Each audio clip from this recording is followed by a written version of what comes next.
एक गांव में एक बहुत गरीब किसान रहता था। वह किसी तरह अपने परिवार का गुजारा करता था।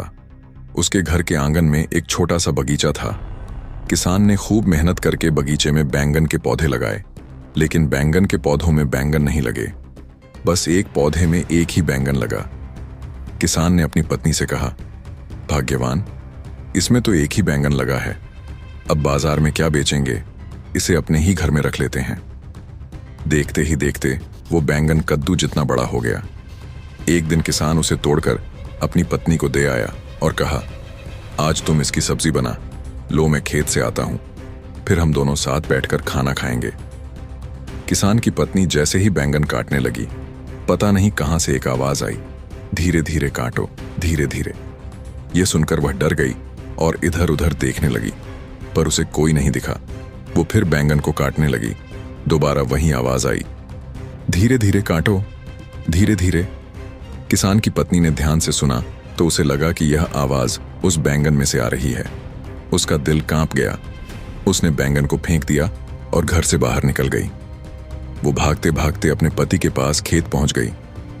किसान ने पूछा, अरे भाग्यवान, ऐसे कहां भागी हुई चली आ रही हो? उसकी पत्नी ने सारी कहानी अपने पति को बताई। किसान को बहुत हैरानी हुई। उसने कहा, तुम्हें कोई भ्रम हुआ होगा। ऐसा कैसे हो सकता है कि बैंगन में से आवाज आ रही हो? किसान की पत्नी ने कहा, आप खुद चलकर देख लीजिए, वो आवाज उसी बैंगन में से आ रही है। किसान और उसकी पत्नी घर आए। जैसे ही किसान की पत्नी बैंगन को काटने लगी, उसमें से आवाज आई, धीरे धीरे काटो, धीरे धीरे। किसान भी हैरान हो गया और उसने अपनी पत्नी से कहा, अब इस बैंगन को धीरे धीरे ही काटो। किसान की पत्नी ने उस बैंगन को बहुत प्यार से काटा तो उसमें से एक लड़की निकली। दोनों यह देखकर बहुत हैरान हो गए। किसान की पत्नी खुश होकर बोली, हमारे पास कोई बेटी नहीं थी, हम इसे अपने पास रख लेते हैं। तब किसान ने कहा, हम अपना ही पेट नहीं पाल सकते तो इसे क्या खिलाएंगे? उसकी पत्नी ने कहा, हम जो खाते हैं इसे भी वही खिलाएंगे। दोनों ने उस बेटी को अपने पास रख लिया। क्योंकि वह बैंगन से निकली थी, इसीलिए दोनों ने उसका नाम बैंगनती रखा। बैंगनती भी अपना परिवार पाकर बहुत खुश हुई। धीरे धीरे समय बीता और बैंगनती अब बड़ी हो गई थी। वो बहुत खूबसूरत थी। एक दिन वह अपने पिता के साथ खेत में काम करवा रही थी। तभी वहां से उस राज्य का राजा गुजरा। राजा बैंगनती को देखते ही उस पर मोहित हो गया। उसने पास में खड़े एक आदमी से पूछा, यह लड़की कौन है? उस आदमी ने कहा, यह उसी किसान की बेटी है जिसके साथ वह लड़की काम कर रही है। राजा अपने महल वापस चला गया। राजा ने बैंगनती से शादी करने का फैसला कर लिया। राजा ने किसान को अपने दरबार में बुलाया और अपनी बेटी के साथ शादी करने का प्रस्ताव रखा। किसान ने राजा से कहा, महाराज, वो मेरी अपनी बेटी नहीं है। राजा ने कहा, जो कहना है साफ साफ कहो। किसान ने राजा को सारी सच्चाई बताई। तब राजा ने कहा, मैं बैंगनती से शादी करना चाहता हूं, उसे अपनी रानी बनाना चाहता हूं। आप चिंता ना करें, मैं उसे अपनी पलकों पर बिठाकर रखूंगा। किसान ने कहा, महाराज, आप एक मामूली से किसान की बेटी के साथ शादी क्यों कर रहे हैं? तब राजा ने कहा, मैं बैंगमती की सुंदरता से मुग्ध हो गया हूं, अब बैंगमती ही मेरी रानी बनेगी। किसान की खुशी का ठिकाना न रहा। वो भागा भागा अपने घर आया और सारी बातें अपनी पत्नी को बताईं। ये सुनकर किसान की पत्नी भी बहुत खुश हुई। शादी का दिन तय किया गया। किसान की पत्नी ने बैंगनती को रानी की तरह सजाया और उसे डोली में बिठाकर विदा कर दिया। अपनी बेटी को विदा करने के बाद किसान और उसकी पत्नी उदास हो गए और दुखी भी थे, क्योंकि वे फिर से अकेले पड़ गए थे। इधर महल में बैंगनती का बहुत धूमधाम से स्वागत हुआ। राजा बैंगनती की सुंदरता के दीवाने हो गए थे। राजा ने बैंगनती का नाम बैंगन सुंदरी रखा। पूरे महल में बैंगन सुंदरी की सुंदरता की बातें होने लगी। राजा की 2 रानियां और भी थीं, परंतु राजा तीनों में से सबसे ज्यादा प्यार बैंगन सुंदरी से करते थे। वे हर समय उसी के पास रहते। बैंगन सुंदरी जो मांगती, राजा उसके लिए वह सामान पेश करते थे। वह जो चाहती राजा वही करते थे। राजा की पहली पत्नी यानी बड़ी रानी को यह बिल्कुल अच्छा नहीं लगता था। वह बैंगन सुंदरी की सुंदरता से जलने लगी थी। क्योंकि राजा अब उसी के साथ ही समय बिताते थे और बड़ी रानी की तरफ ध्यान भी नहीं देते थे। बड़ी रानी को बैंगन सुंदरी बिल्कुल पसंद नहीं थी। एक दिन बड़ी रानी ने बैंगन सुंदरी से कहा, बैंगन सुंदरी, तुम तो इंसान के पेट से पैदा नहीं हुई हो, तो तुम्हारी जान किसमें है? बैंगन सुंदरी ने कहा, बहन, जैसे सबकी जान उसके दिल में होती है, वैसे ही मेरी भी जान मेरे दिल में है। बड़ी रानी ने कहा, ऐसे कैसे हो सकता है? बैंगन सुंदरी, तुम्हारा जन्म तो इंसान के पेट से नहीं हुआ है, तो तुम्हारी जान दिल में कैसे हो सकती है? बैंगन सुंदरी सोच में पड़ गई कि बड़ी रानी उससे यह सवाल क्यों पूछ रही है। बैंगन सुंदरी ने बात को टाल दिया, पर बड़ी रानी पीछा कहाँ छोड़ने वाली थी। वह जब भी बैंगन सुंदरी के पास बैठती यही सवाल पूछती। एक दिन जब बैंगन सुंदरी बगीचे में बैठी हुई आनंद ले रही थी, तब बड़ी रानी उसके पास गई और बातों ही बातों में फिर से पूछने लगी, बताओ ना बैंगन सुंदरी, तुम्हारी जान किस में है? बैंगन सुंदरी ने कहा, बहन, तुम मेरी जान के पीछे क्यों पड़ी हो? बड़ी रानी ने कहा, बैंगन सुंदरी, मैं तुम्हारी जान के पीछे नहीं पड़ी हूं। शायद तुम्हें इस बात का ज्ञान नहीं है, क्योंकि तुम एक मामूली से किसान की बेटी हो, पर हम राजघराने के बहुत से दुश्मन होते हैं। बस इसीलिए मैं तुम्हें सावधान करना चाहती हूँ। अगर तुम मुझे बता दोगी कि तुम्हारी जान किस में है, तो कल को मैं तुम्हारी रक्षा कर सकती हूँ। बस इसीलिए मैं तुमसे बार बार यह सवाल पूछती हूँ। बैंगन सुंदरी ने कहा, बड़ी रानी, समय आने पर मैं आपको बता दूंगी। बड़ी रानी ने कहा, बैंगन सुंदरी, तुम यह याद रखना, तुमने मुझे वचन दिया है, अब तुम्हें बताना ही पड़ेगा। बैंगन सुंदरी ने कहा, हाँ बड़ी रानी, वक्त आने पर मैं तुम्हें सब बता दूंगी। बैंगन सुंदरी मन ही मन यह सोच रही थी कि बड़ी रानी उसकी जान के बारे में क्यों जानना चाह रही है। एक दिन बैंगन सुंदरी ने राजा से कहा, महाराज, अगर मैं मर जाऊं तो मेरे शरीर को जलाना मत। इतना सुनकर राजा ने बैंगन सुंदरी के मुंह पर हाथ रख दिया और बोला, बैंगन सुंदरी, यह कैसी अशुभ बातें कर रही हो? बैंगन सुंदरी ने राजा से कहा, महाराज, मरना तो एक दिन सबको है, इसीलिए आज मैं आपको सब कुछ बता देना चाहती हूँ। बैंगन सुंदरी ने कहा, अगर मैं मर जाऊं तो मेरे शरीर को जलाना मत, बल्कि एक महल बनवा देना, जिसके आंगन में मेरे शरीर को रख देना और एक बगीचा भी बनवा देना। महल के चारों ओर ऊंची ऊंची दीवारें बनवा देना, ताकि उसके अंदर कोई प्रवेश न कर सके। राजा ने बैंगन सुंदरी को चुप कराते हुए कहा, चुप हो जाओ रानी, यह कैसी अशुभ बातें कर रही हो? रानी बोली, हाँ महाराज, मैं अभी के लिए चुप हो जाती हूं। बस एक आखिरी बात और कहना चाहती हूं। आप उस महल में बहुत सारा अनाज भी रखवा दीजिएगा और बाकी सारी जरूरत की चीजें भी। राजा ने गुस्से में आकर कहा, तुम चुप हो जाओ बैंगन सुंदरी। बैंगन सुंदरी एकदम से चुप हो गई। फिर एक दिन पता चलता है कि बैंगन सुंदरी मां बनने वाली है और यह बात पूरे महल में फैल गई। पूरे राज्य में खुशी की लहर दौड़ गई। यह राजा की पहली संतान थी, क्योंकि राजा की दोनों रानियों को कोई बच्चा नहीं हुआ था। राजा बहुत खुश हुआ। उसने पूरे नगर में तोहफे बंटवाए और बैंगन सुंदरी को पहले से भी ज्यादा प्यार करने लगा था। बड़ी रानी की जलन और बढ़ गई। वह बैंगन सुंदरी से और भी नफरत करने लगी। कुछ दिन बीते।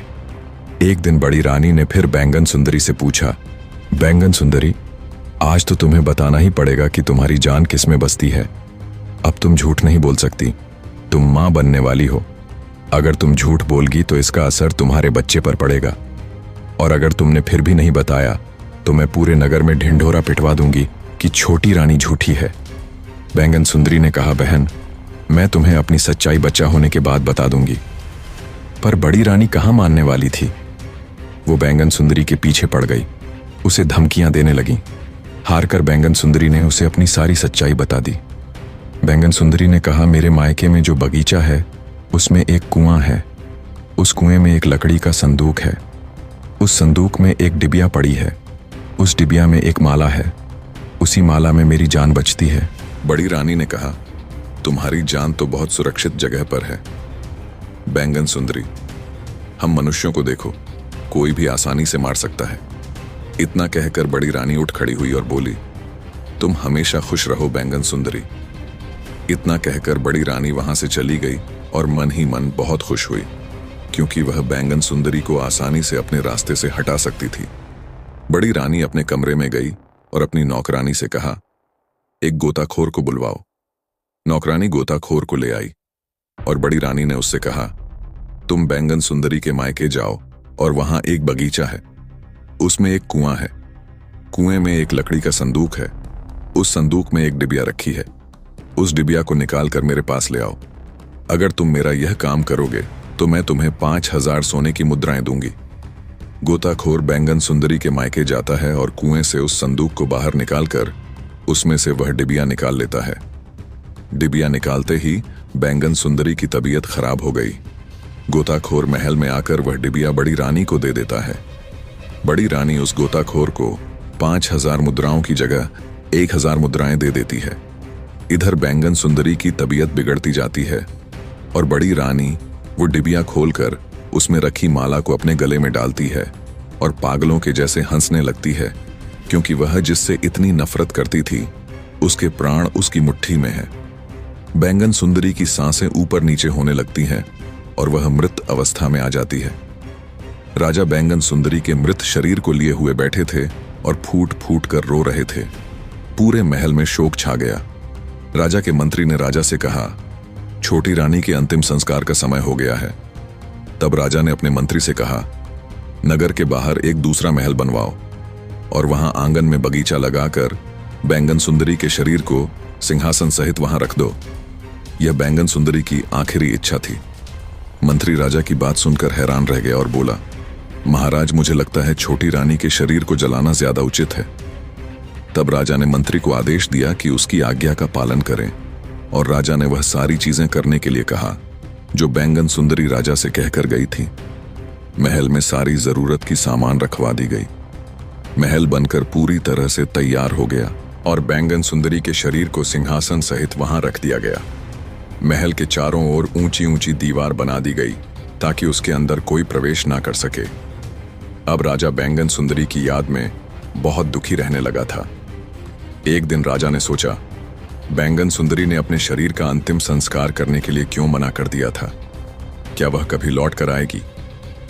परंतु फिर राजा अपने मन को समझा लेता कि मरे हुए लोग कभी वापस नहीं आते। राजा बैंगन सुंदरी की याद में उस महल के चारों ओर अक्सर चक्कर लगाया करता था। एक दिन राजा ने उस महल के अंदर से एक बच्चे के रोने की आवाज सुनी। राजा हैरान रह गया कि यह बच्चा उस महल में कैसे आया। राजा यह देखने के लिए उस महल के अंदर चला गया। राजा ने देखा बैंगन सुंदरी का शरीर मृत पड़ा हुआ है और एक छोटा बच्चा उसके पास बैठा रो रहा है। राजा उस बच्चे के पास गया और उसे अपनी गोद में उठा लिया। राजा की गोद में आते ही वह बच्चा चुप हो गया और कुछ देर बाद वह राजा की गोद में ही सो गया। राजा उस बच्चे को बैंगन सुंदरी के पास लेकर वहां से लौट आया। अगले दिन जब राजा उस बच्चे से मिलने गया तो उसके लिए एक खिलौना लेकर गया। राजा उस बच्चे के साथ खेल रहा था और फिर शाम होते ही उस बच्चे को बैंगन सुंदरी के पास लेटाकर वापस लौट आया। ऐसे ही जब राजा उस बच्चे से मिलने के लिए जाता तो बच्चे के लिए बहुत सारे खिलौने और खाने की चीजें लेकर जाता, उसे अपने हाथों से खिलाता और फिर सुलाने के बाद बैंगन सुंदरी के पास छोड़ आता था। धीरे धीरे समय बीतता गया और वह बच्चा भी बड़ा होता गया। अब वह बच्चा बोलने लगा था। एक दिन जब राजा उस बच्चे के साथ खेल रहा था तब राजा ने उस बच्चे से पूछा, बेटा, यह जो लेटी हुई है यह तुम्हारी कौन है? बच्चे ने एक मधुर स्वर में कहा, मां। राजा हैरान रह गया और वह समझ गया कि यह बैंगन सुंदरी का ही बच्चा है।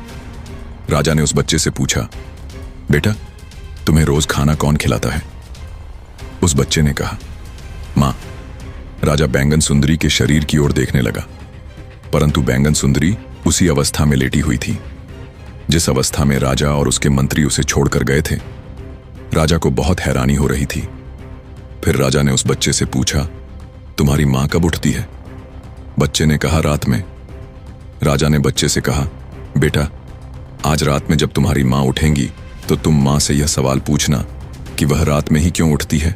इतना कहकर राजा उस बच्चे को बैंगन सुंदरी के पास सुलाकर चले आते हैं। रात हो जाती है। बैंगन सुंदरी उठ जाती है। जैसे ही बैंगन सुंदरी अपने बच्चे को खाना खिलाने के लिए आगे बढ़ती है, बच्चा कहता है, माँ मेरा पेट भरा हुआ है। बैंगन सुंदरी हैरान हो जाती है कि इस महल में तो कोई नहीं आ सकता। फिर मेरे बच्चे को खाना किसने खिलाया है? बैंगन सुंदरी ने बच्चे से कहा, बेटा तुम्हारा पेट कैसे भरा हुआ है? तुम्हें कौन खाना खिलाकर गया? बच्चे ने कहा, राजा जी आए थे और वह रोज आते हैं। मेरे लिए बहुत सारे खिलौने और मिठाइयां लाते हैं। मैं उनके साथ खूब खेलता हूं। फिर बच्चे ने बैंगन सुंदरी से कहा, माँ राजा ने एक सवाल पूछा है। बैंगन सुंदरी ने कहा, पूछो बेटा। बच्चा कहने लगता है कि आप रात में ही क्यों उठते हैं, दिन में क्यों सोती रहती हैं? बैंगन सुंदरी समझ गई कि राजा सारी सच्चाई जानना चाहते हैं। उसने सोचा, सारी सच्चाई बताने का सही समय आ गया है। उसने अपने बेटे से कहा, बेटा कल जब राजा जी आए उनसे कहना कि बड़ी रानी ने जो अपने गले में माला पहन रखी है उसी में मेरी जान बचती है। दिन में बड़ी रानी उस माला को अपने गले में पहन कर रखती है और जब रात में सोते समय उसे उतार देती है तो मैं जग जाती हूँ। बेटे ने अपनी माँ से कहा, माँ मैं राजा जी को सब बता दूंगा। अगले दिन सुबह जब राजा उस बच्चे से मिलने के लिए आते हैं तो बच्चा राजा जी से सारी सच्चाई कह देता है।